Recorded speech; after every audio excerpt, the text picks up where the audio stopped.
believers and non-believers in discussion. We have 4 panelists today that are going to discuss the issue of faith, the role and limits of faith in a broad sense.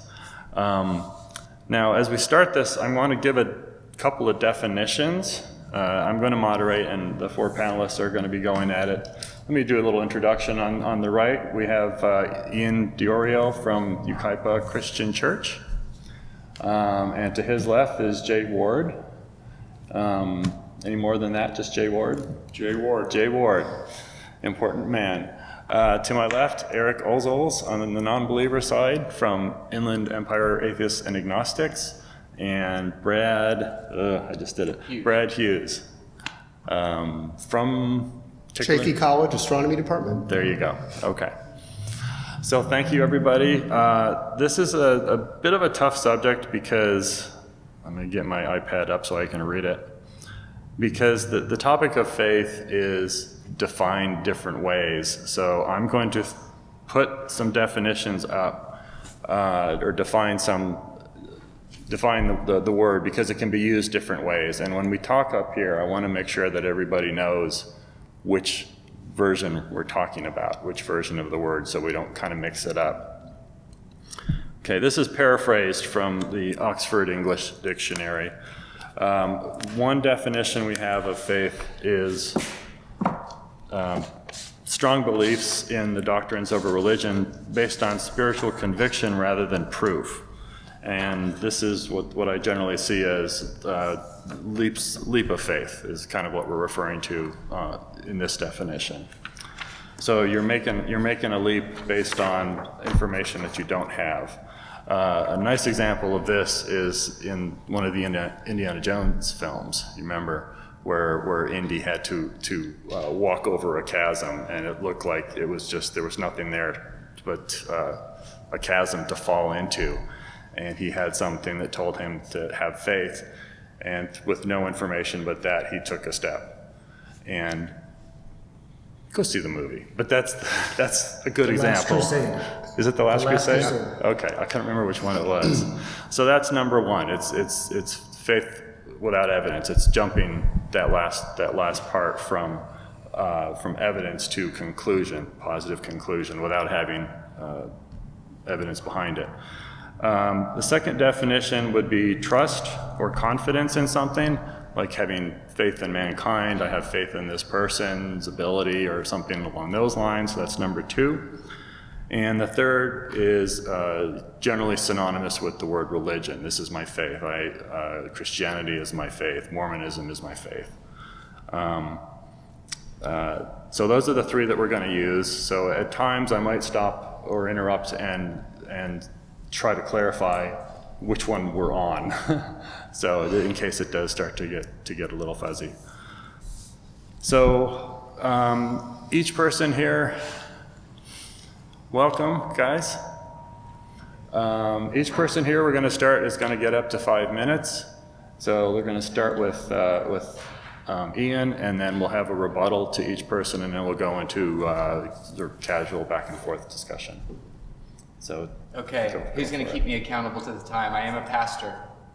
You know what I mean? I'm used to going. Kelly, can you do that? Would you mind? We're going to press start. Okay, I'm going to go.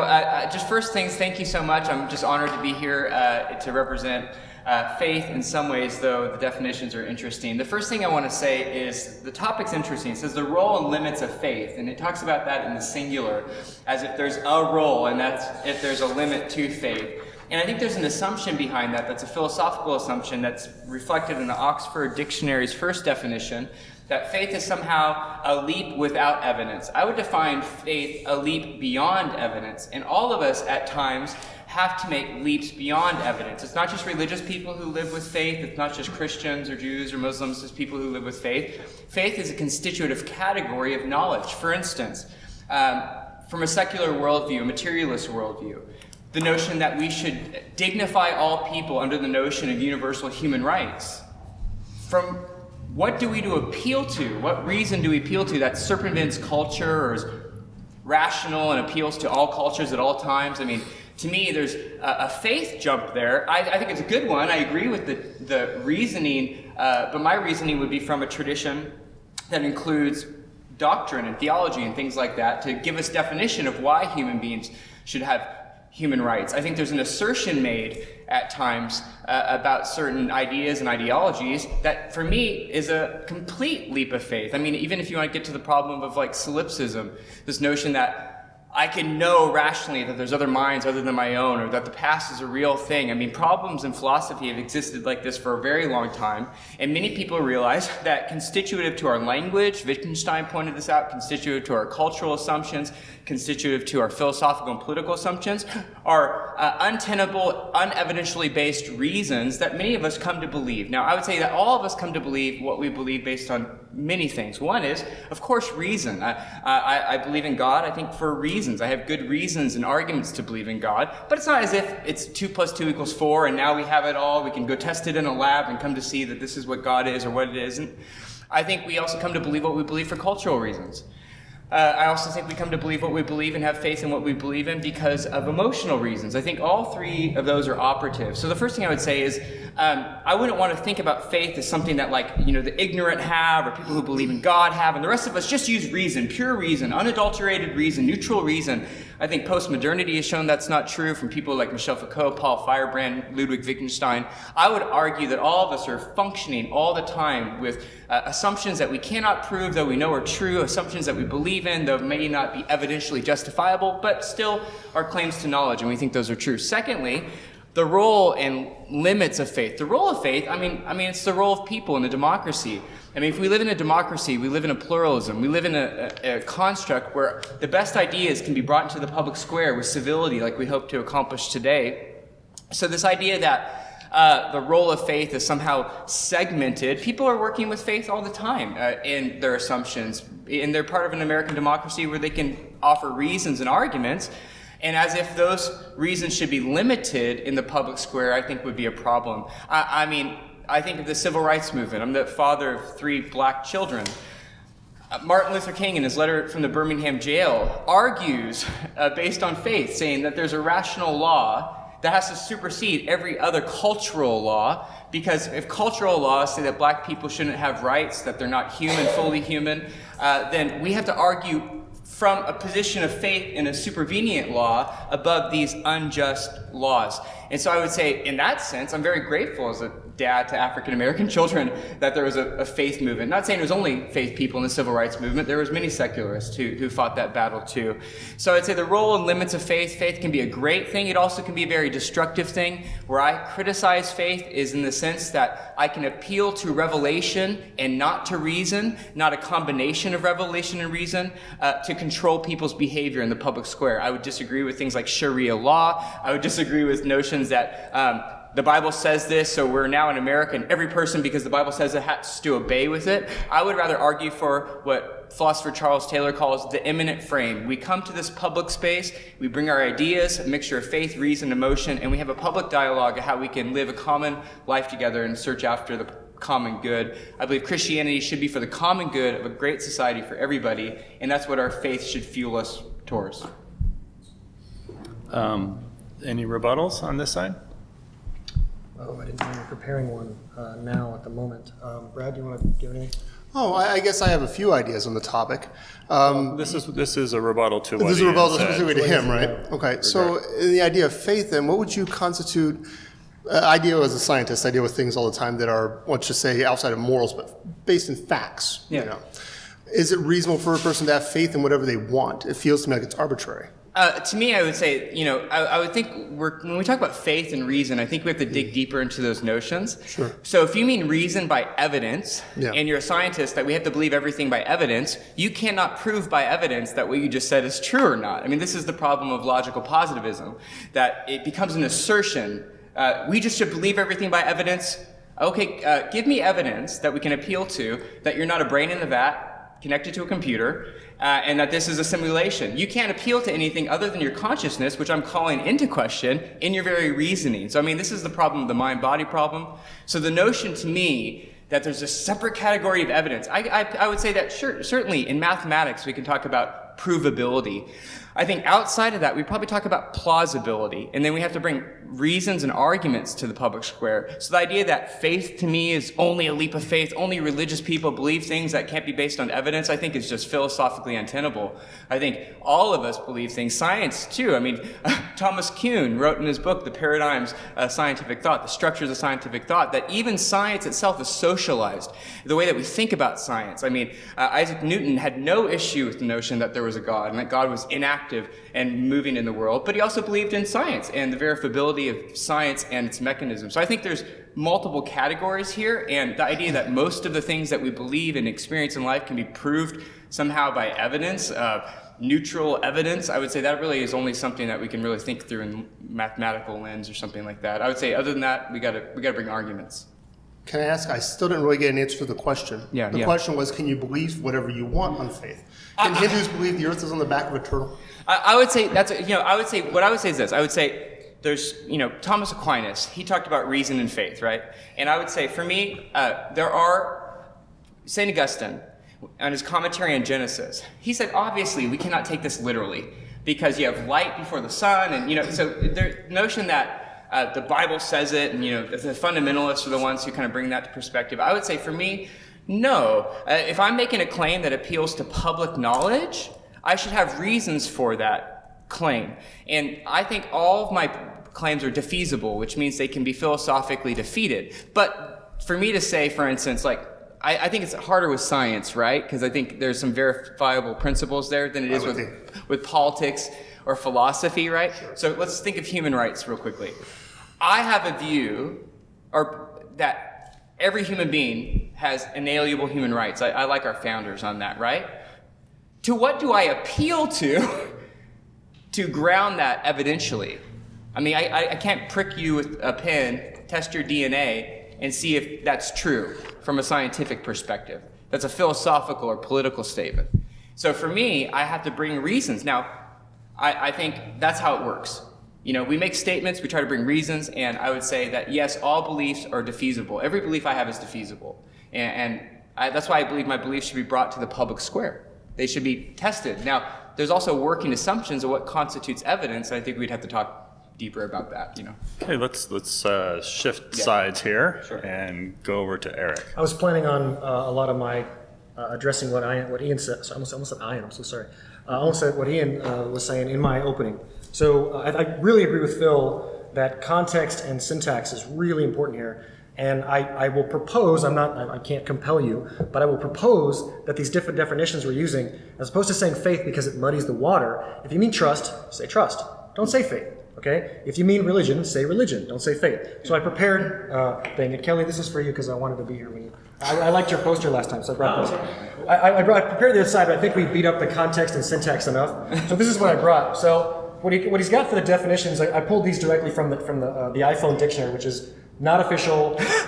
Words Siri wrote it. Words do not come from dictionaries. Words come from us. Dictionaries reflect how we use the words, okay? But there's a good starting point, and we can agree on axiomatically whether we're going to go with this direction or not. So faith, the first one, and we had them inverted 1 and 2, but I've got 1 as complete trust or confidence is a synonym for trust, okay? So if I mean faith, if I mean trust, I'm going to say trust. I'm not going to say faith because it confuses people, okay? The second one is verbatim, strong belief in a God or religion based on spiritual apprehension rather than evidence, which is what you had as well.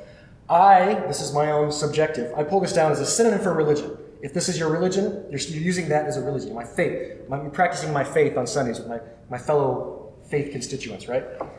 Epistemology.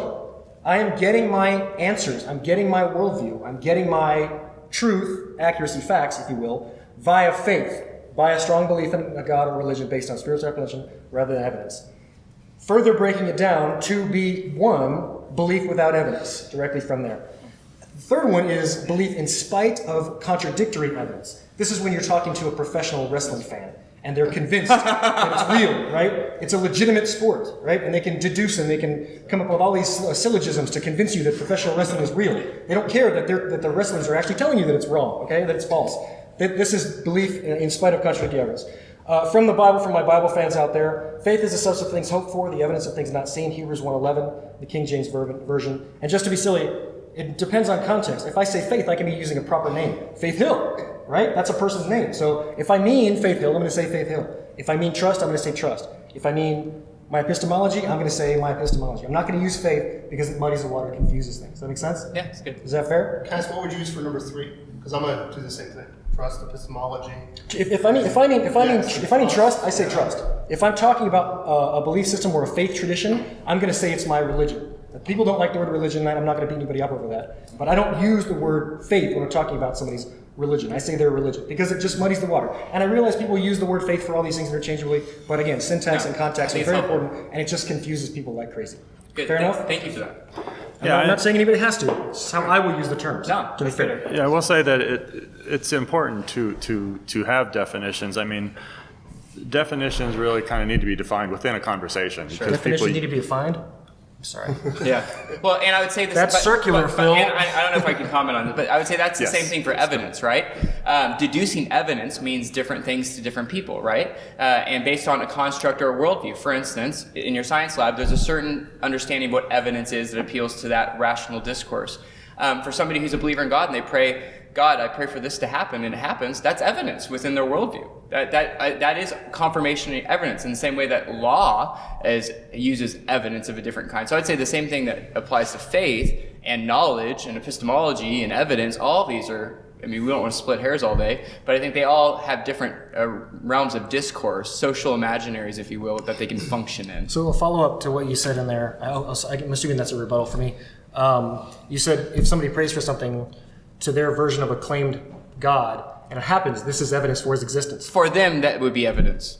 Okay, so within their worldview. Correct. So would you also be willing to acknowledge that the contrapositive is accurate as well? That someone prays for something to happen and it doesn't happen? That's evidence that God does not exist? I would say that, well, for me, I could think that would be evidence. You can't really have that. I think for many atheists, that is evidence that God doesn't exist. So I would say in that context, it sure deduces evidence. So for me, that's a testable hypothesis, right? I mean, we can pray for something right now, and the Bible says, if any two among you are together in my name and pray, you'll get what you ask for, right? That's a testable hypothesis, right? We can pray for something right now and give it 10 minutes, and if it doesn't happen, would you acknowledge that's evidence that God does not exist? No, I think there's a whole, I mean, gosh, I don't want to take away time from our friends, but I think for me, there's a lot of assumptions about, obviously, God, theology, philosophy there. Sure. And so for me, if there's a God, I'm going to have $10 billion, God, give me $10 billion in my bank account in these next 5 minutes. Can somebody help me check in 5 minutes, right? And if it doesn't happen, God doesn't exist. There's all based on assumption. Yeah, I would say yes. It's evidence against his existence. Well, and one of the things I would say is there's an assumption that if there is a God, he will answer all my prayers in the positive. See, for me, I believe in God, but I don't have that assumption. Okay, let me just make a small clarification because of the way it was answered. Yeah. He, if I understand, is asking to the believer. Yeah. If it does not get answered, doesn't that count as logical evidence to the negative? I would think it would be based on the believer. I mean, and based on what that belief is. I mean, I think that's the problem, I think, in some of these discussions, is that we assume that we know all the time. I mean, even the word confidence, right? One of the definitions, I think that's a fascinating thing because, the word confidence is the combination of two Latin words, confide, with faith. So this notion that, I have confidence that God exists or doesn't exist is a claim to faith. So I would say for me, we need to dig deeper. And what I would say what I was arguing is, say somebody is a believer in God. Say they're a believer in Hinduism, a religion I don't believe is true, and they pray for something to happen and it does. I would say that would be confirmational evidence for them in the same way that an atheist who says, okay, I'm going to play the religious game. I'm going to pray to God that God would do something, not believing in God while he prays, and then it doesn't happen. That would be evidence that confirms their opinion. All I'm saying is that within every structure, from science to politics, from philosophy to religion, there is evidence that we can appeal to that for some people confirms or disconfirms, and there's not this universal thing called evidence that applies to all different features. It's not like we can test in a lab that people have universal human rights, that we all have equal dignity. So we can't adduce evidence for that in the way that we could for, protoplasm. Okay, I'm going to jump to Jay. We'll come back because we think we're going real good here. So Jay, you give us your intro input on faith and the limits of. Well, first of all, get into the definitions. In trust and faith, I would say that faith, the relationship between faith and trust is faith in action. I don't think you can have trust without faith. I think there's another definitional issue here, and that is faith something that is only in the absence of any evidence, or is it something that is a belief where there's incomplete evidence? For example, we all drove here today. Probably every one of us drove in the car today. How many people checked the brakes? Did anybody check their brakes? You checked your brakes? Good man. Okay, are you going to check your brakes when you leave? Do you check your brakes every time you get into the car? You know, most people don't. They're taking it on faith. Everybody sat down here today in a chair. It happens where people sit in chairs, and my previous law firm, we had a case 30 years ago where a guy sat down in a chair and got impaled. He had faith. It wasn't justified. I think on a certain level, everybody must have faith, or you're going to go insane. You cannot live your life in the absence of faith. You cannot walk down the street knowing that there's not going to be a drive-by shooting. You cannot go out. I wonder, in my mind, I don't have the answer to this, but I wonder about agoraphobia. Is agoraphobia simply a lack of faith? Now, in spiritual terms, faith is essential. You know, the Bible says that without faith, it's impossible to please God. Abraham believed in God, and it was accounted to him in terms of righteousness because he simply believed in a promise of God.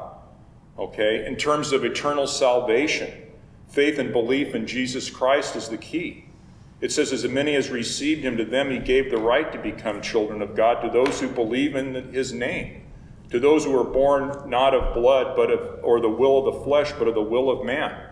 You know, a verse you're probably very familiar with, John 3:16. For God so loved the world that he gave his only begotten Son, that whoever believes in him will not perish, but will have everlasting life.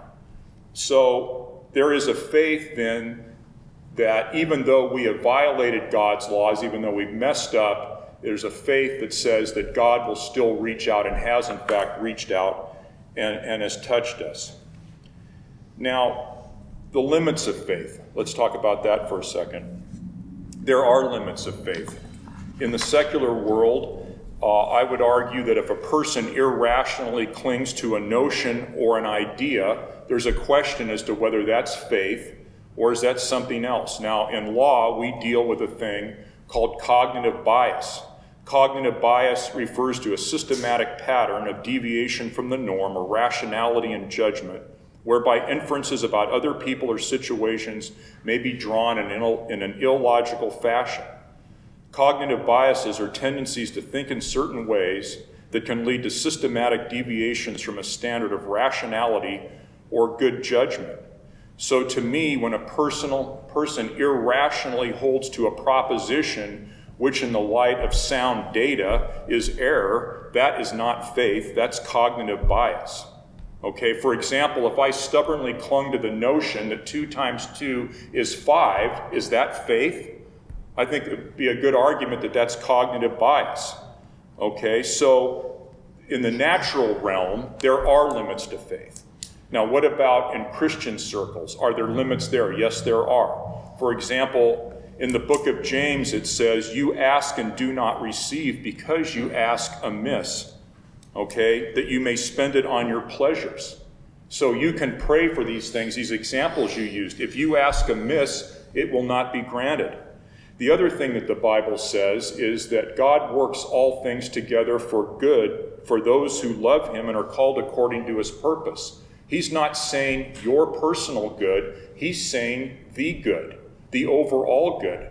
And then I would suggest that the limits of Christian faith, as we now see in our current culture of self, is that we want to pray for all this me stuff, and that's not biblical. That's not what the Bible says. And so, yes, there's limits of faith. So if we want to sit around here and pray for $1 million in gold to appear on that floor, it's just not going to happen. Because you have to ask in accordance with God's will. And the Bible, in context, makes that clear. And so my problem, Eric, is that when we take a certain verse and say, well, gee, 2 more gather together, you pray and it's going to happen, that verse has to be viewed in the context of the entire Bible. Thank you. The responses? Can I say something? I'm curious. You mentioned things that everybody has to have faith. Just to say, get in the car, sit in the chair, presumably drive down the street, and hope the other guys are going to go left to center and hit you. Can you allow for the possibility that that kind of faith, scare quotes, in lots of things that we've seen around us is a different category of thing than faith in, and I don't mean to be offensive, what I'll call magic things that break the laws of physics as we know them?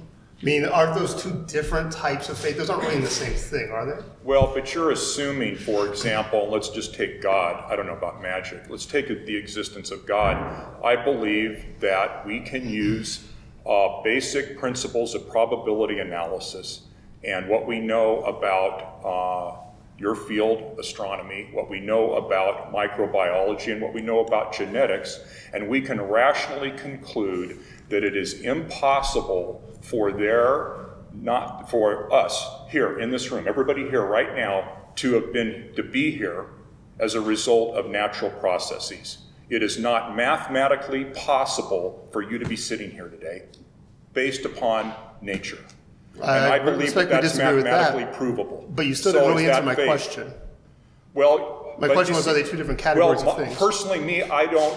It's like My Cousin Vinny. If you ever remember that movie, the reason that the guy in jail says, because remember this, Vinny's off the wall, right? And the guy's wondering. And he said, you know what? Vinny was the guy that always figured out the magic trick. And that's carried the day with that guy. So my suggestion is don't assume magic and don't believe in magic and use rational thought. Because God, after all, in the Bible says, come, let us reason together. He doesn't want you to put your brain on the shelf. I don't want you to put your brain on the shelf. I want you to walk with me and look at the scientific evidence before us and then use effort, because it takes work, but not much, to come to the conclusion that it could not happen through nature. Guys, I'm sorry, but I'm still not getting an answer to the question. Is it the case that supernatural things, like a person who can do faith healings magically, is a different category from somebody who says, I have faith that the chair won't fall through? Okay, yes, I will agree on that. I just want to make sure they're different things. Yeah, I do agree. If you have, in the faith healing example, there is no rational support for it. Because now we're back to what I said earlier, we're now in the realm of cognitive bias. I'd love to give just a quick philosophical response to that. Now, I'm going to just say I'm not a physicist or son of a physicist, so forgive me. Right. But I have read a few books and studied the work of John Polkinghorne, who is a Cambridge physicist, Royal Academy of Physics. First thing I want to say about it is the notion of supernatural. I actually don't believe in that term. I don't think historically, philosophically, that's a secular invention that assumes that we have a comprehensive notion of nature. To which I would say, we don't. We don't have a comprehensive notion of particle physics. We can't square quantum mechanics and with particle physics. In fact, right now what's going on in CERN is an attempt to try to understand what we don't know, which is the basic laws of physics, dark matter, things like that. So what I would say is, it seems to me that the picture is very incomplete from a natural perspective. And I think we kind of superimpose what we understand from natural from like the 16th, 17th century. And I think we're going to be in a post-metaphysical area within the next 100 years. People like atheist, New York, NYU philosopher Thomas Nagel, in his book, Mind and Cosmos, argues that the Darwinian notion of rational naturalism is completely untenable. We don't understand consciousness. We don't understand all these things. So all I would say is I just disagree with the notion. Second thing, from a theistic perspective, I would say that when what we might call a miracle is just the fullness of physics that we don't know about. And that we don't, because we don't have a comprehensive notions. God's the one who creates the rules, right? We assume because we discovered 10 of his rules that we understand every one of his rules, because we have notions about gravity, and we have, and by the way, I don't discount scientific views based on the Bible. I'm not one of those types of Christians. I want to take you guys for what you say. I trust it. We can get into climate change if you want. I'll talk about it. But I would say, so I trust what I'm told, but what I'm told is a very incomplete picture still. And so the notion that we have this comprehensive notion of rationality and naturalism, I think, is just untenable. Secondly, so in that sense, does my belief that somebody in my church that I pray for gets healed, and I'm a Pentecostal, so I believe in that.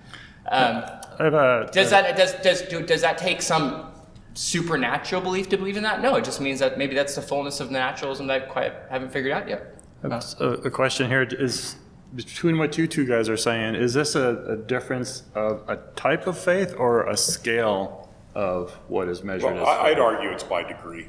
Yeah, that sounds... So by scale. Yes. I think I'd argue the opposite, but I'm not certain. I'd have to think about that some. Yeah, I don't think every act of faith is the same, Yeah. right? And I would think, by the way, and the Bible's actually full of, criticisms of stupid faith, right? Thou shalt not test God. Do not test the Lord. So if I go, God's established the law of gravity. So if I go to the top of the roof and I go, I believe in God, and I start flapping my wings, and I jump off, I think God's going to laugh at me as I become a pancake. That's not going to be evidence against or for God. God set up a world where certain things should be true, and to test those against my natural reason is wrong. Why is that saying, isn't that really asking the person to have faith and not question? I think there's a different, well, I would say for me, there's faith, I say that's the problem with faith and reason. I see it as a spectrum rather than separate categories, right? And they're mutually working with each other all the time. So if for the resurrection of Jesus, do I just believe in that because it sounds like a fun idea? It's like, oh, that sounds great. I want to live this sacrificial Christian life and not pursue pleasure and money because it just seems like a fun idea that for me, I believe I have reasons to believe in that. And I could even deduce evidence. Can't deduce as an evidence that the astrophysics community would probably be very happy with. But according to historiography and different forms of evidence, I could deduce some evidence. Now, do I have a jumping off point from the evidence? I think that's what you were saying earlier, that evidence takes us so far, reason takes us so far, and that's why when you get in your car, reason is operative there as well as faith, I would say. You have reasons. You've driven in your car how many times and it's not broken down? So you have a reasonable leap to believe that it won't tomorrow. Now, so I don't think they're clear-cut categories, and that's where I would have an argument. I would want to argue about the clarity of our thinking around those categories, because if we don't get that clear, we make big assumptions. I make assumptions of you, make assumptions of me that we don't really actually understand what we're talking about. Okay, let's go over to Brad then for his. I'm sorry, I wasn't told in advance I'd be talking today. So I'm going to go a little off the cuff for a second, I guess. But That's I have fine. up to 5 minutes. Yeah. Not being too verbose here. I started out as a fundamentalist Christian, very young earth Christian, raised Nazarene. You don't dance, you don't rock and roll, and you don't watch secular movies. 25 years later, I am exactly the opposite side of the spectrum. And I kind of go, and it was a long and painful process, but when it comes down to it, if somebody asks me, how would you codify your transition and your belief system, what changed and what didn't, it is this, that I hear a lot of people talking about faith, and I go, have faith in what? And I go, okay, are we talking about specific claims about the world? And when I get down to it, I go, science is the only thing that I've seen that seems to give verifiable and, equally importantly, as you say, falsifiable, more importantly, truth. Something that I can test over and over. This pen always falls. Pray all day. Doesn't matter. Pen always falls. Pray for it to float. Help yourself. Do it all you want. I'll still bet all my money. Pen's going to fall. Doesn't matter. And so in that respect, I would say scientific rationality has to take precedence, meaning if there is a conflict between what someone would perceive as a faith statement and a scientific statement, the scientific statement must win, which I think we probably seem to, for the most part, agree on, that if something goes clearly irrationally, you go, that's silly, you're not going to say that. But then the problem I get to is that lots of religious people of faith, and I'm speaking for Christians here because I came from that tradition, but I'm sure other faiths have the same issue, regularly hold as tenets of faith things that are certainly at odds with scientific thinking. According to Newton's laws, people can't fly, and yet Jesus can ascend into the heavens. And according to our medical knowledge, people can't be dead for 3 days and then wake back up without rigor mortis. And people can't walk on water, and chariots of fire don't exist, and we could do that all day. And my point is that the bottom line is my concern is that all faith systems, meaning any religious system, automatically comes from a place of, I'm going to assume this is true first, then find justification. People of faith might say something like, creative ferius intellectum, I believe in order to understand. I would say from a psychological point of view, that's nothing more than motivated reasoning. I'm going to start with the conclusion, then give you why I think it. I honestly, and I don't mean to say this pejoratively, but I don't think that's intellectually honest. Intellectual honesty says you have to be fair and start from, we don't know, let's reason forward, instead of, we already think this, now tell me why. That's where we get into this kind of perspective that all religions somehow have these different views which directly contradict each other. And when we talk about evidences for things like this in religion, I've seen nothing of the sort. I've seen people tell me I believe it in my heart, which means some kind of if we deconstruct that, it's a mental construct. They have a sense in their mind. Christians might call it the Holy Spirit. Hindus will say it's something else. Mormons will say it's something else. And then they go, well, I have arguments from historicity.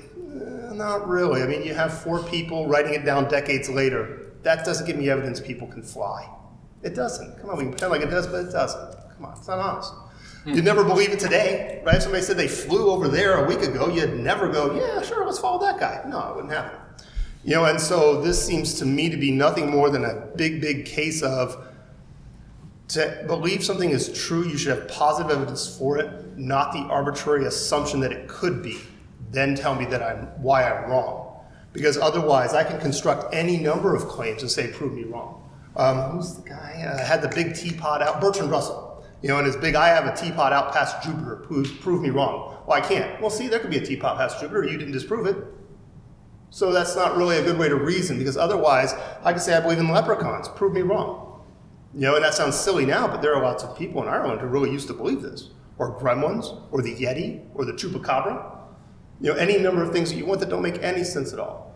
And so I think what we're coming up against is this fundamental clash of what counts as a reasonable thing. And so my perspective, and this is just me thinking off the top of my head because I sat over there. Yeah. My thinking is that in order to make a claim, the claim should be falsifiable. If it's empirical things, moral things are very sketchy because you kind of sit there and go, how could I know what's right and wrong? And I don't know that there is a way to prove an absolute right or a wrong, like you're saying. But then again, if you're going to accept that you need a God for that, why would I need the God? Why can't I just accept the right or wrong on faith and ignore the other person past it? Like, that's just one step further. Why do I need that in the first place? And so that's just my thoughts on the whole thing. Okay. In 4 minutes and 24 seconds. That's terrific. Rebut. Okay. Yes, please do. Well, first of all, I want to say, bro, really courageous. I'd encourage you. Brad was kicking it here, and he didn't know he was going to be in this, so I think I want to applaud him. And you said that faith works like this. Like, this is true, so I have to think like this. This is right, so it applies to everything. Friend, I think that's what you're doing with your scientism. You've come to believe in a rational principle that applies to very small, testable groups of hypotheses and rationalities. For instance, you can't use science or the mechanisms of science to tell me that the doctors during the Holocaust were doing evil or wrong compared to Western doctors and democracies. You can give me adjudicate evidence, but there's no universal reason. In fact, during the trial of the Nazi doctors, do you know what their argument was against the tribunal who was having them criticized? Who the heck are you, Western other societies, to tell us as a sovereign nation how we should live and what morality we should have? And the judges who actually, prosecuted them for their crimes said, you forgot that there's a law above your law. There's a supervenient law, as we referred to Martin Luther King Jr. So I think what you've done is taken a very thin, because you said, faith makes so many claims I can't know, so I have to go with science because it makes claims that are verifiable, but then you assume that those verifiable claims apply to things like politics and aesthetics and ethics and art and philosophy, and frankly, they just don't. They do not. It's a thin little bit of knowledge that really applies to things like mathematics, things you can go test in a lab. The majority of human goods and the majority of human rational thinking is not testable in that way. So to apply your scientific methodology to a universal substratum of knowledge, to me, is the same thing that Christians do who pick up their Bible and go, this is absolutely true, so everything in the world has to fit into this. Why can't we have a much more generous, open perspective that says science has claims of truth? Absolutely. But so does aesthetics. So does art, beauty, philosophy, Da Vinci. And you quoted Isaac Newton. Isaac Newton wrote more books in the Bible than he did in Principia Mathematica. Obviously, he did not have the belief that you do about the pen falling, that somehow this negates God or negates theism. So for me, I would say you have it's an inverted fundamentalism. Not to be too critical, I find. It's the fundamentalism that now applied to a different form of rationality. I don't want any form of fundamentalism. I'm actually open to pluralism and democracy. I want us to dialogue and be open that there's different forms of rationality and knowledge that can't be put into a beaker. You want me to respond to that or no? Or? We're kind of open now, so Oh, okay. feel free. So would you agree then that there's a difference between claims that are made about empirical things, meaning data in the world, pens dropping, versus moral things? Is the Holocaust a bad thing sure. to do? Okay. So would you agree then that you should not have faith in supernatural things, meaning things that break those laws? Well, I think we gotta go back to the original argument. One, I don't buy into the word supernatural. I think it's your invention, not mine, so I don't think it's a true. I think we know a little bit about the natural world. And I think we take that little bit and we apply it to conclusions that I think are far beyond what's a testable hypothesis. There's assumptions that science makes that are not testable, but they make them because it functions within and I think those are good. So I'd say, to me, to take those views, those perspectives, and apply it to an array of cultural and social and political. But again, I'm still trying to stick to the epistemic parts, not the cultural part. Well, I would say, again, for instance, we talked about faith as God, trusting in God, a leap of faith. Well, certainly you can then, from that definition, have knowledge of God and not faith in God. Because I could know that there's a God in the way that Aristotle did, right? Aristotle wasn't a Christian, but he certainly believed in what he called, right, the unmovable mover, right, the beginning of all. So you can have belief in God or knowledge of God and not have faith in God. So certainly you can have knowledge that doesn't have faith, faith that does have knowledge. It's all interchangeable. I'm not making a claim like you are that there's some supervenient methodology out there. Science has discovered it. And thank God, because now we can know it's true everywhere. I think what you said is, I can't know that these things are true everywhere in the way that science tells me that they're true, so I'm going to assume science knows all the truth. And I don't think that's true at all. And I think people like Francis Collins have argued against that. Science tells us, science doesn't even tell us why the universe hangs together like it does. There's no implications for meaning. I mean, if I have a pot boiling, why is it boiling? Well, two reasons. Barometric pressure, heat, right? It's boiling, or I want to talk ramen. I mean, science is really only able to adjudicate one type of knowledge. And so I find it actually very totalitarian in the knowledge that science has somehow achieved this status. Now all the mysteries of the universe are going to be discovered through these laws. No, so supernatural, we just don't know what natural is. And even atheist philosophers like Philip Middleton, who teaches at Oxford, would say that notion of natural as being something that we know, supernatural, that's something those are untenable. I mean, even Bertrand Russell thought that. So then I'm trying to boil this down to a brass tack and a clear example. Can you agree people can't fly? People can't rise off the ground and float away. Well, I think the first thing I would say is I think you're getting the Bible passage wrong, because I don't think the assumption is Jesus sprouted wings and started flying off like a dove. I believe that the notion or the biblical narrative, the worldview, is that there's something larger and bigger than the dimensions that you and I seem to live in at this very moment. That there's more dimensionality. By the way, if you hold the philosophical or astrophysics view of the multiverse, right, you would believe that, right? You believe from the multiverse that there's different dimensions. Well, if some I'll phrase would. my own ideas. Thank you very much. Yeah. Well, I'll let you hear. But Brian Greene would. How about that? Or so, Michio Kaku. I mean, I read those guys too. So they would believe in what they would call the multiverse. This notion that right now I could be in two places at once. Electron can be in two places at once. So from that worldview, flying is not what I would call the resurrection of Jesus or the ascension of Jesus. I would call it something that fits in with that larger narrative of physics that maybe we know nothing about, like the multiverse. So Jesus did not fly. I don't think the Bible. Jesus rises into heaven. And he went to heaven, right? And gets hidden by a cloud. Right. He goes to heaven. He goes to heaven, which I would say is another dimension of reality. I think you're using the word dimension in an unscientific way. Let me split the difference here, because we're getting into interpretation. So let's let that. It's all interpretation. I see a lot of notes, going on over here. So do you want to add something? Well, we've dug down so many deep rabbit holes here. I kind of lost you guys at the surface on most of these things. A lot of usage and a lot of definition and different subjects. I mean, I got so much stuff here I could go for 20 minutes. So let's go. Don't let me pontificate. Give me a piece of something. Don't let me pontificate. Grab one. And well, the first thing, I think, Ian, it would help you a lot if you would differentiate between philosophical naturalism and methodological naturalism and poetic naturalism. Because I think you are not intentionally, but duplicitously saying that it's all kind of one analogous idea, and it's not. There's a difference between saying, I'm only going to consider what I can measure and saying there is nothing in the universe except for what I can measure.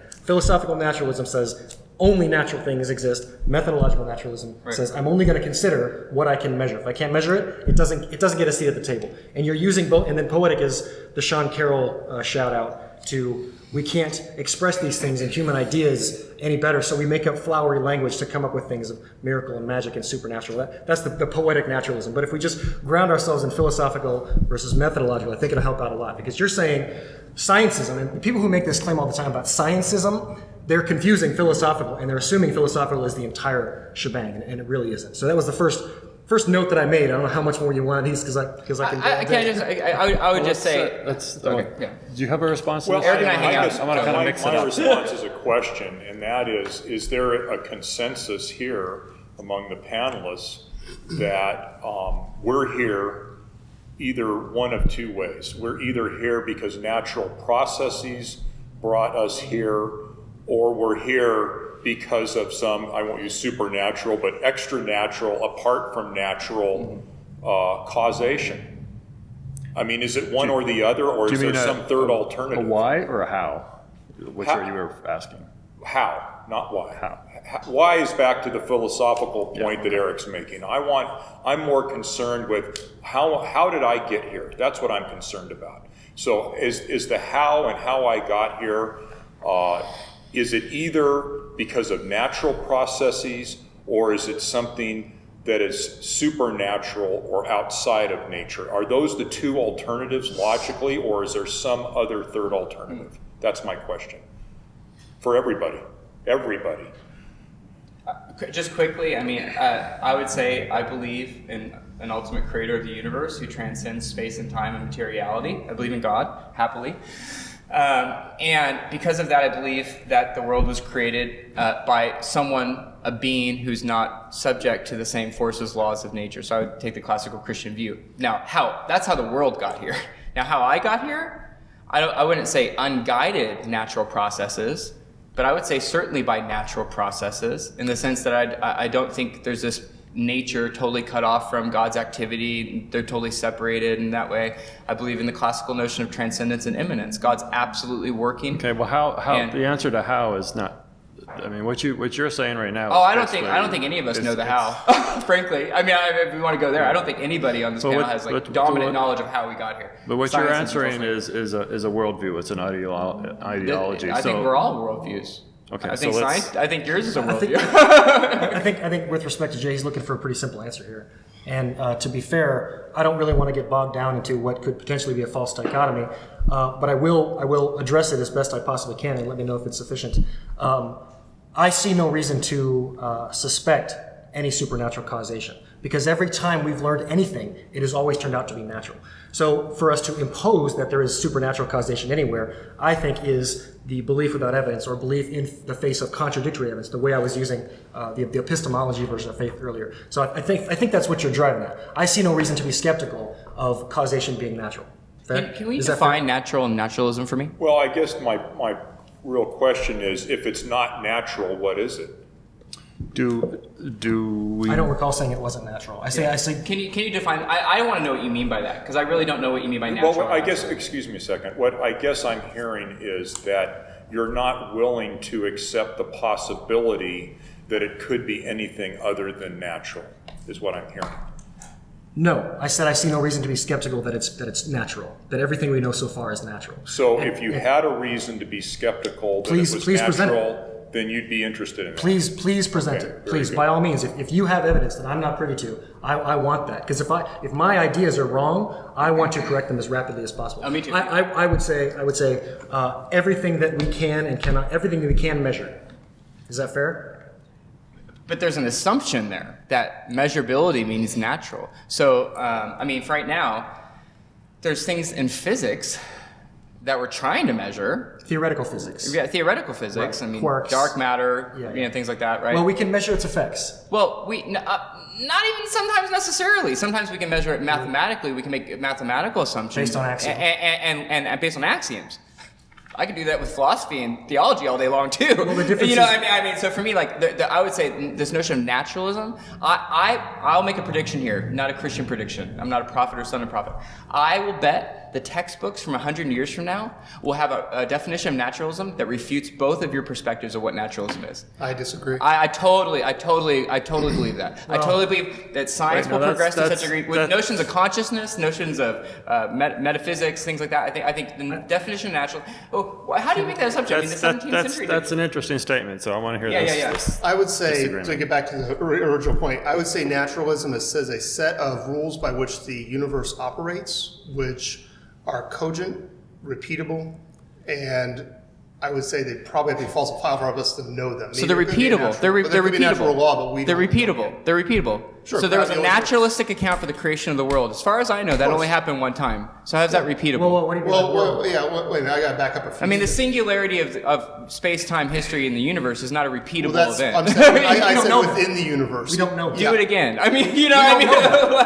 We don't- God. you're making assumptions. We don't know that. There could have been an infinite number of Big Bang crunches. We have no Back idea. to my point that 100 years from now, the notion of naturalism will be totally irrefuted, because if the multiverse proves to be true, which it hasn't done yet, there'll be a whole underpinning of philosophical assumptions, scientific assumptions that will have to be rethought. So let's just keep it for posterity. Ian Dior's, in 100 years from now, their definition of naturalism is going to be proven wrong, and still disagree. then we can Definitions we'll can't be let wrong. YouTube figure it out, because I think right now every generation. I mean, this is Thomas Kuhn's very fundamental point in his book, The Structure of Scientific Okay, Revolution. I'm going to slow the pace down just a Yeah, little yeah, bit, because we yeah. got a little So- red attack so- going on.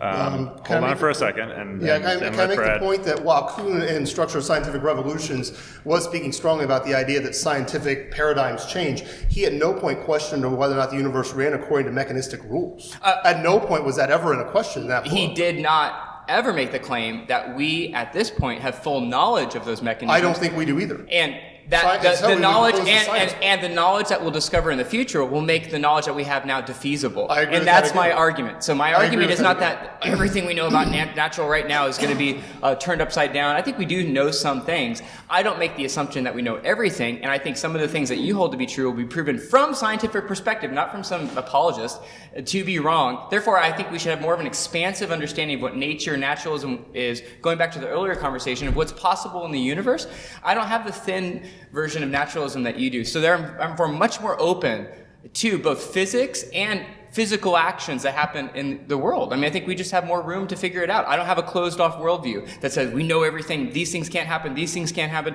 I think that's ridiculous. I mean, I think we're going to find out over time what's possible and not possible. I think we should be open-minded about this I from a tend to scientific agree as well. perspective and a faith perspective. I tend to agree as well, but the difference is that while you said the definitions of naturalism would be changed, and that's not true. Will our knowledge grow? I Of think it course. is true. I Are you think- seeing? Can you maybe? Well, I mean, you know? I don't necessarily with you saying, but I think you've got a grasp on the red on an idea that I would like to find common ground with you on. Okay, yeah, great. In that, I'm not going to predict in 100 years because we've just given ourselves a falsifiable Yeah, claim sure. that I'm not going to be around for. So, hey, guess who gets to win? The guy who made a prediction we can't prove wrong. I'll be in heaven. So it's like, Only if it exists. Only if it exists.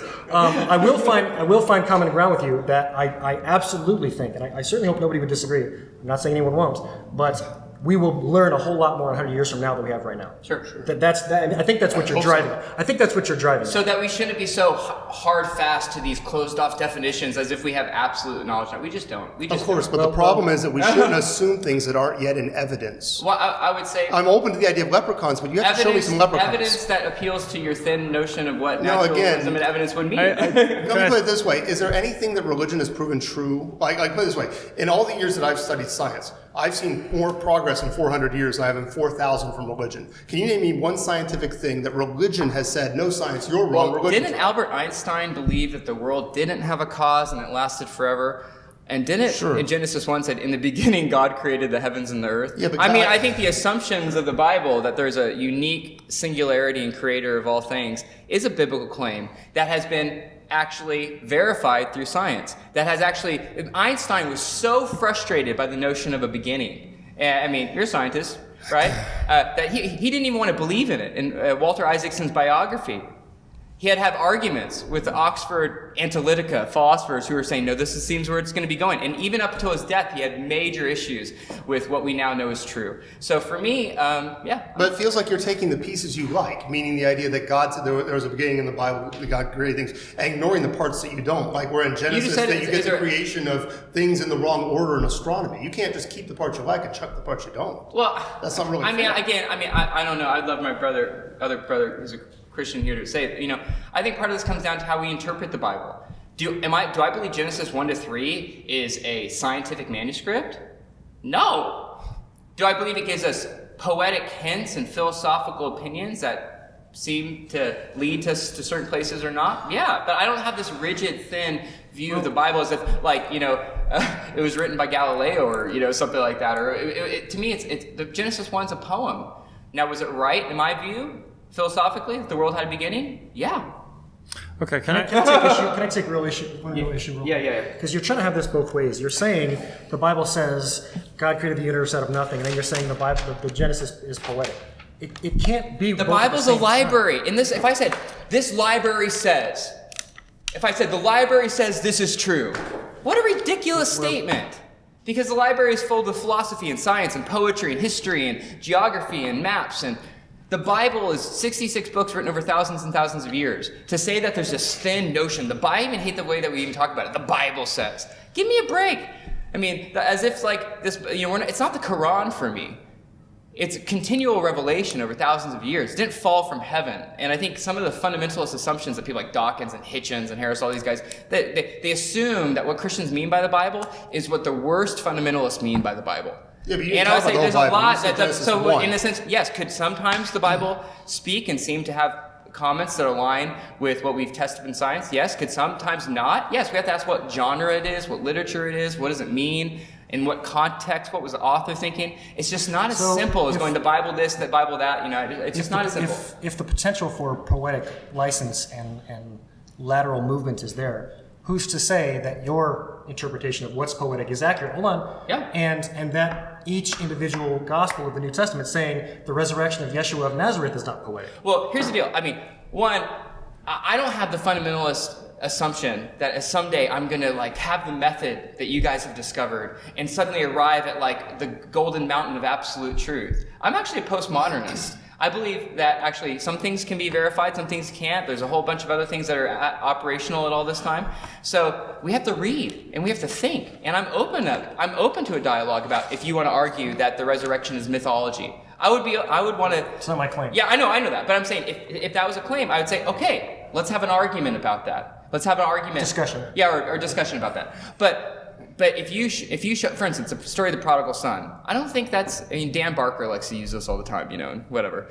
The prodigal son, it's a parable. Therefore, God's a parable. Everything's a parable.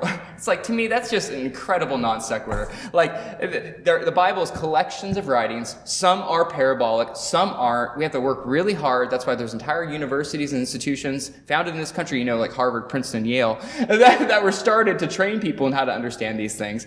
So I would say that we just don't know. So I don't like the conversation that goes, well, I don't like it from the Christian perspective. So I'm going to beat up on my own people, right? I don't like that Christians pull the Bible out and they say, well, this is a Christian country and you got to believe this and this. I mean, give me a break. Let's reason, as you said. And we'll talk about those issues as they come. I'm gonna throw a different question here to Jay. Just to give you a little mic time here. I can go home early. This is so easy for you. Should get you and Dan Barker together. You guys would be. We're actually friends. You'd go for a day and a I half. like Dan. And you'd be smiling. You'd both be smiling the whole time, which would be great. So since faith at some point, as I said at the beginning, you've got evidence of what's around, and then you've got perhaps some bias that takes you a little further to a conclusion, a positive conclusion, and then what you don't know, that's where the gap is, and having to make the jump. If faith is used too much, Neil deGrasse Tyson makes this point, it can stop the search for answers. To what degree do you see that as a problem? Well, if you're wrong, it's a problem. But how do you identify when to How do you identify Can you turn when that to, around? How do you identify when to stop? Well, I think that you Asking should keep questions. going until you find your creator, basically. I think that for me, where I'm going with all of this is that if something is so impossibly improbable, then in my view, as I weigh the evidence like a lawyer or a judge would do, I'm not going to believe it. I am not going to believe in the impossibly improbable. Now, having said that, I have to go to the beginning. And how is it that we are here? And we are here because of DNA.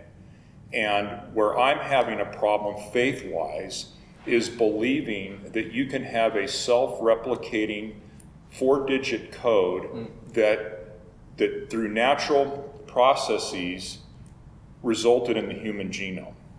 I think that if somebody took a critical look at what would really be required scientifically for the human genome to have been created, one would realize that it's fantastically impossible that natural processes could have done it. Now, an analytical chemical engineer, Marcel Golay, calculated by his calculations what is the probability that natural process through natural sequencing of elements could have resulted in just the simplest life form organism. He came up with 1 in 10 to the 350th power. 450th power, excuse me. So that means that he is saying, based upon, and this is no particular believer, no particular bias that I'm aware of, and he came up with that for natural sequencing to create the most simple life form, that would be the chance of 1 to the 1 with 450 zeros. So probably of 1 to a number with 450 zeros behind it. So is this... Okay, so that number is more than people estimate are the elements in the entire universe. And see, you can debate that. And if somebody said, well, gee, I think it's only 1 in 10 to the 100. Another guy came up with 1 in 10 to the 600, a guy named Frank Salisbury. And I have a bibliography, by the way, if anybody's interested afterwards, because I do have the support for these things. But, it's really a lot more than that, because, you see, the human, this simple life form, this one cell, this fantastically improbable event that people assume was created by natural process had to mutate into the human genome. Okay, excuse me 1 second, then I'll finish my thought. Okay. And this is where I have a real problem with the scientific community, because I really tried to find what the scientific community had done about this. And what I found is that there is this stubborn refusal to even attempt to calculate what is the probability that a single cell organism could mutate into the human genome, which is the foundation of all of this evolutionary thought. And if you take the time without bias and you evaluate this on scientific terms, you have to conclude that the human genome cannot have been created through natural process. Okay, and so when we talk about faith, hold on one second. your faith is that something that is impossibly improbable has resulted, and that's your faith.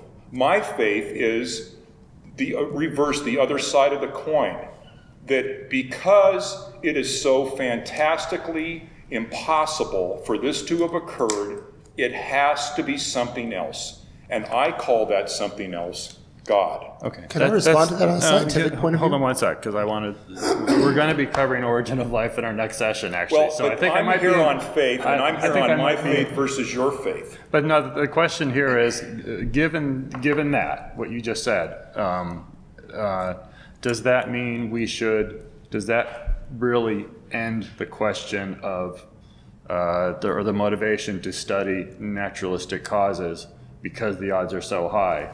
Or does, No, I want people to study naturalistic causes. Is the evidence on your side strong enough that we stop investigating? No, I the other I side? don't think so, because what I'm trying to explain here is that I'm only getting warmed up on this.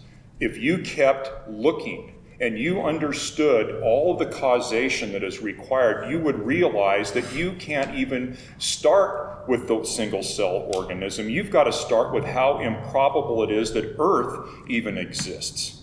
Because now I'm reading things that they're saying that there are upwards of 200 necessary parameters for Earth, for a planet to sustain complex life.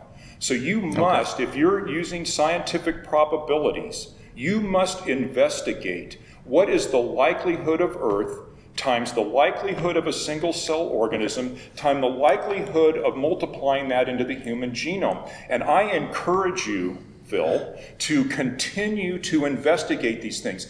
The investigation is not the problem. Yeah, but I'm not asking. The problem is the lack of investigation. I'm not asking that specific issue. I'm asking it conceptually. Conceptually investigate. Please investigate, but don't investigate with preconceived biases. Okay, let's leave it there. Can I please answer that? Yes, go for it. As a person who teaches astronomy for a living, I just finished my unit on the search for extraterrestrial intelligence, and respectfully, a lot of what you're saying is inaccurate. It's just not scientifically so. The probabilities you used, I've seen those statistics. They're based on the assumption that every molecule can randomly go with every other molecule, and that's not true.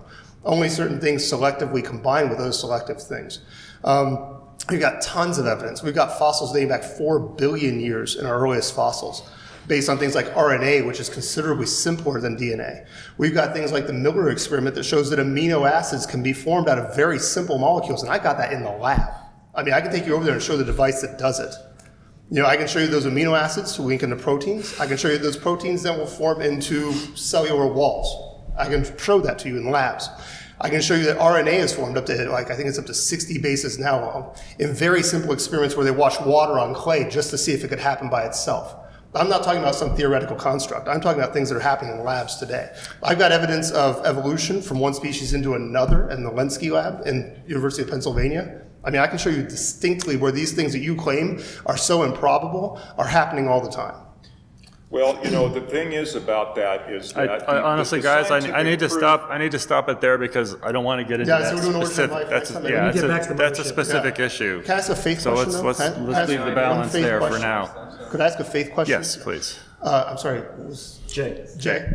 If we somehow could prove that life had evolved, like I'm talking like proved, would you then renounce your faith in your ideas? Well, How does I that think change? this is the problem is that we want to look at one little link in the chain. You see, the first link in the chain has to be that something was created from nothing. And that is, there's a probability attached to that. What's the probability? That's a subjective probability. We don't know the probability. But there is this probability to be assigned to that. Then you have to multiply that by the probability that Earth could have been created. Then you have to multiply that by the probability of your RNA or your DNA. Then you have to multiply it by the probability of the human genome. Then, and this comes over to Ian's side of things, then you have to multiply it by the subjective probability of how did laughter occur and irony occur and how did the intellect occur that would create the pyramids and great works of art and poetry that would even result in the kind of dialogue that we're having here. And what is the probability when all of these things are multiplied out that could have occurred? What's the probability that you're here at this table? But the point is, Didn't your mom and dad have to happen to me? What's the probability of that? Improbable that for me, and I've evaluated, and this is why, getting back to your question, do we stop? No, we don't stop. We go through and we evaluate the evidence, and then we have to be the judges and juries. See, ultimately, you're called to make a decision. You cannot, as Blaise Pascal has told us, you don't have a choice. You're in the game. You must make a decision, and to not make a decision, you've made a decision. You don't have a choice, so you need to make a choice? You are in the game, according to Blaise Pascal. Look at That's what you Pascal's just said. wager. Right, you're in the game. You're here. You're But you stuck. said we don't have a choice. You said we don't have a choice, so you got to make a choice. You don't have a choice of whether or not you're in the game. Okay. Okay, and so the point is that what are you willing to risk? What I'm saying is that when I look at fantastically improbable possibilities to the point where it's not possible that it could have happened in nature, I'm not willing to risk my eternal destination on something that is fantastically improbable. Jay, what's the probability that you showed up here today? I think it's impossible. Exactly. No, I mean just you, the person, right? So like your parents But had to based meet, upon and their natural parents pro- had to meet before them, and their parents had to meet before them, right? What's the probability that you're here? It must be 1 in billions, right? Oh, it's what's the way more probability than that Eric is here? It's 1 in billions because his parents had to meet, and their parents had to meet, and their parents had to meet. You can't judge statistics after the fact. I have a math degree. You can't do what you just did. Well, the problem is What you that just did is natural judging after the fact. processes, it's impossible that in nature we're here. Okay, but you still haven't answered my one question. If we proved it was true, and not even that the probability was reasonable, would you then abdicate your faith system? No, of course not, because you're not covering all the 5 necessary links in the chain. But if we did, I'm asking you if we you did. can't do it. And if it could be done, would you? Well, So you have a lot of I'm going faith to it give you my can't be done. email address, and if you can email me the proof of that. I don't mean right now, I mean in the future. I'm saying if science in 30 years discovered it, Okay, hypothetically. okay. So you guys are going to email today me each is other. Tomorrow is promised to no one. Can I say You something see, real quick? What you can't bet on tomorrow, so I wouldn't wait too long. Is my advice. I Okay. mean, Jay, if it's, I it's can, really important that we get to it. And the problem of not getting to it is that maybe we're not going to make the right decision. And what I'm suggesting is that there is a lack of intentionality in coming up with, is this really even likely to have happened? And how let me, unlikely is it? I want to go to a different question. And I feel that that's biased. But Just real quick. let Eric have a just a little real response quick, here. kumbaya. Jay, I can tell you're very emotionally attached to this and you're invested in it, and I appreciate your enthusiasm, and you definitely care. Well, about it's this. because I love you. And I love you. That's my emotion. And I love you, buddy. So Okay. let's just real I'm quick. invested in you. We're all on the same team here. This looks adversarial, but we're actually on the same team here. Okay, you said something earlier. You said my faith versus your faith. Obviously, you were the one guy that didn't buy in to my separation, my differentiation between trust and faith, because I'm not using faith the same way you are when you make that statement. So I'm not against you. I think we're all on the same team here. We're trying to get right answers. We're trying to get the most accurate information and vet it in the most reliable way possible. We disagree on methods and epistemologies and empiricism versus testability versus solipsism and so forth. But we're on the same team. We're not trying to hurt each other. Is that fair? Back to faith. Okay, cool. Because it doesn't feel like that's going across. I just have like one quick. Man, I'm not a scientist. You know, my background's in philosophy, so that makes me probably not useful for you at all. But the first thing, so you know, I mean, most scientists go philosophy. You know, but I would say this: a couple things. One, I think we don't like these. I don't like either or arguments. First thing, you asked the question about evolution. Francis Collins, who's the head of the National Institute of Health, right, helped discover the human genome earlier under budget. Christian, PhD, MD, Yale. I think he's a smart guy. Yeah. So for me, obviously, he's looked at the same evidence that Richard Dawkins has looked at, come to different conclusions. For me, what does that tell me as a philosopher? It tells me that that's what science is like. It's like people coming who both have PhDs in it, both coming to different perspectives. A friend of mine is named Larry Kwok, Time 100 scientist, said he will be the man who discovers the cure to cancer. Runs the Arlington School of Research of Cancer, PhD and MD from Johns Hopkins. Christian. So I just, from my perspective, is like... That's okay, but isn't that all really just an appeal to authority? But- I mean, you're just naming some Christians who have to decide. Well, no, it's not appeal to authority. We can't read all. It's an appeal to diversity. It's an appeal to... Not all things are diverse. Well, then you tell me then why you have somebody like Stephen Hawking, Yeah. who went to the same school as John Polkinghorne. Mm-hmm. How do they get to their different perspectives? Obviously, it's not within the data itself that leads us to this one conclusion. That would be my only thing. I'll tell you. Apologists love to torture Francis Collins, and everything you said about Francis Collins is factually accurate. I'll grant that to you, but you omitted several points. I don't know. I hope you didn't do it on purpose. But when he justifies his belief in Yahweh, he's not using the scientific method. Sure. He's using a waterfall that froze in 3 parts in the Rockies. But it doesn't exclude the scientific. You're right, it doesn't exclude the scientific. But he argues against a lot of Jays in the world who say, stop talking about DNA, stop talking about the genome, stop talking about the single cell, because that's not the claim. You are strawmanning the scientific claim. It's not all of a sudden a single cell showed up and then evolved into biological evolution to natural selection and punctual equilibrium. I heard the into what we see. argument. That's not, but he's everything. And he does all the things you're saying not to do. If you enjoy Christian scientists, which is an oxymoron, please read Francis Collins, because he is begging you to stop making these arguments, because it's pejorative. I'm not going to say it. Okay, we're getting a little long on time. I want to throw out one completely different question, and try to be, I guess, more hypothetical on this one. No problem. You know, we've got everybody has their faith, they have their belief. At what point is it appropriate or inappropriate to impose one's faith on others? Where should society put the line of? I mean, we're sitting here Esoteric. talking politely, and that's one example. But how do we draw that line so we can all get along? Kind of. I don't know who wants it. Seeing that you want us to get along, who would like to go first? Well, I would like to. I don't think somebody should impose their faith on another person. I don't think that's appropriate. I don't think that's what the Bible says. I don't think that's what God wants. I think God wants us to impart the information that one has in a fair manner, in a polite manner, and it's up to the hearer. That's it. I don't believe that. Now, having said that, I do believe that from a Judeo-Christian perspective, starting with the Old Testament and certain laws that we have, thou shalt not murder comes immediately to mind. I think that that's where, because I believe that these things did come from God, that there are some lines. I mean, we have to have rules in society. Now, somebody else may argue, well, I don't think those came from God, but from my perspective, they did.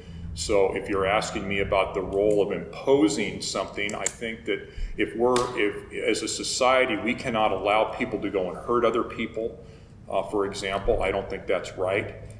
So I think that is where it can be imposed societally. But I think,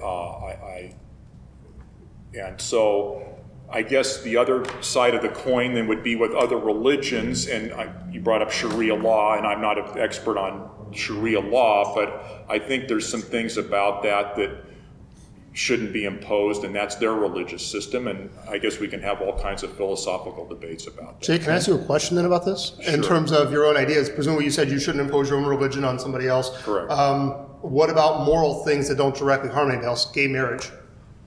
Why should the gay marriage be allowed? Because it's not hurting anybody, and if we're not going to impose your religion as a Christian on someone else, why shouldn't gay people be allowed to get married? I'm not going to speak for the government. I am not. No, I mean from a Christian point of view. Well, from a Christian point of view, we believe it's sin, and we don't believe that you can actually have a marriage in the biblical sense in that way. I'm not going to back from that. But I have friends that are gay, and I love them, and I don't try to impose my belief system on them. So you're okay with the government saying gay marriage is permissible? You wouldn't actively advocate the government to say, don't let gay people get married? I don't know. Because I think Sam Harris makes this point that there are two different types of beliefs, moral beliefs within a, say, religious perspective. One is things that hurt other people, say murder, obviously.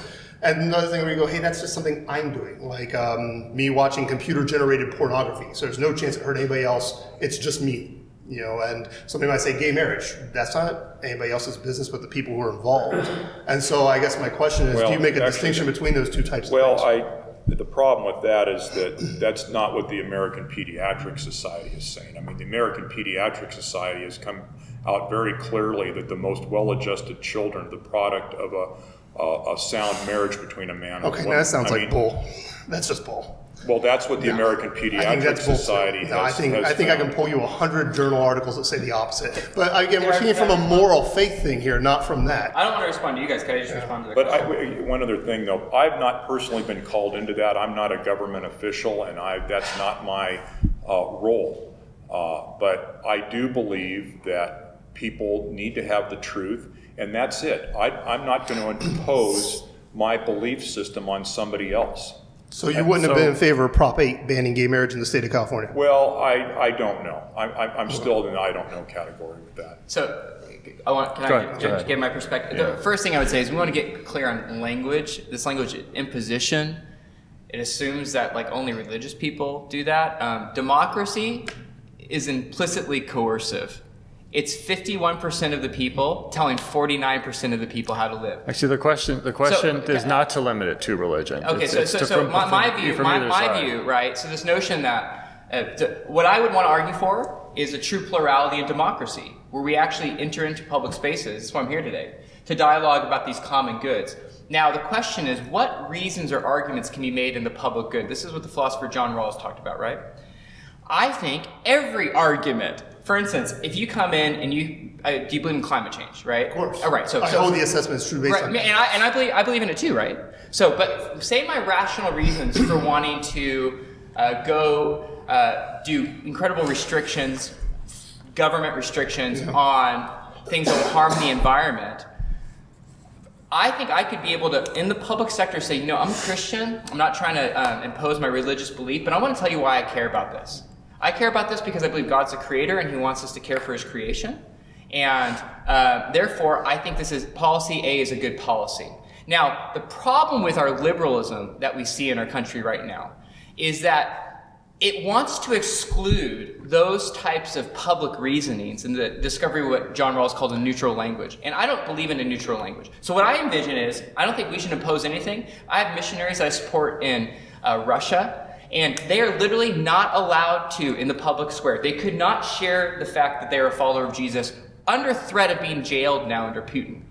I think that type of fascism that says we can't exchange public ideas, and I would just say one thing, that's why I'm not for political correctness. I think that political correctness, this is not allowed in the public square, this is. I think that's why we've seen this ferocious right-wing resurgence, because people have said, wait, it feels like I can't speak or share my views. I think all views should be necessary. If those views matriculate to violence, that's why the government carries a sword, Romans chapter 13, right? I don't think we should have one of us, Islam, Christian, I'm pro-life.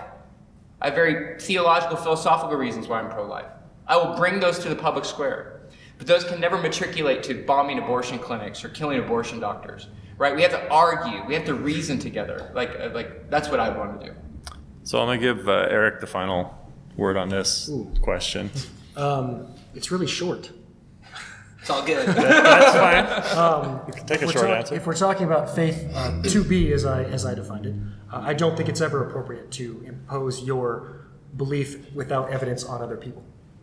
The government is too heavy-handed of a tool to manipulate and dictate other people's lives with that. Just to follow up with what you were saying, it's important to differentiate between rights and laws. We don't vote rights in. This is why, in the 1950s, we could have had Jim Crow's laws overturned, right? Because you can't vote somebody's rights in, because those are civil rights. Right. And talking about gay marriage, and there's a lot of other issues that are better than that to tackle that issue, I think, but that's the one we went down. We don't vote people's rights in or out. We vote laws in or out. So democracy is a tyranny of the majority, but only with respect to laws, which you cannot do. Rights are what you can do. Marriage, as it was determined by the Supreme Court, is a right, not a law. Well, so that's a expression of democracy. And what I would want to argue, I think this is where I think the secular position is actually in trouble, quite honestly, philosophically. Do you believe in universal human rights? The rich shouldn't trample the poor. Every person has equal dignity. Do you believe in that? I don't use the word believe, because believe means to accept as truth. Do you hold to the truth? I don't care about. Do you hold to the truth that all people are created equal? I don't care about truth. Universal human rights. I don't care about truth. Do all people have equal rights? I care about accuracy. Do all people have equal rights? It depends. It depends on the situation, because prisoners have given up their rights, haven't they? And those are people, right? You just made the claim. No. Then it was an assertion that somehow they have to be proved. I didn't say that. Evidence has to be proved in the public square. Rewind the tape. Show me where I said proof. Do rights have to be proved by evidence? I didn't say that. I'm asking a question. Do rights have to be proved by evidence? I wouldn't phrase my own ideas that way. Okay, so that means then rights are basically just an assumption and assertion. Rights are given by society. Which means they can be taken away by society. Absolutely. Which means that they're not in any way universal. They're not in any way implicit. If they can be given and taken away, that's not what this government stood on. It says, we take these truths as what? Finish it with me. Self-evident. That all people are what? It was all men. All men, right? Oh, I'm going to get there. All men are created equal. Right? And the problem with the democracy, and I go, amen, tip of the hat, right? I'm not going to defend that bull. Because I have black kids. They didn't mean my kids.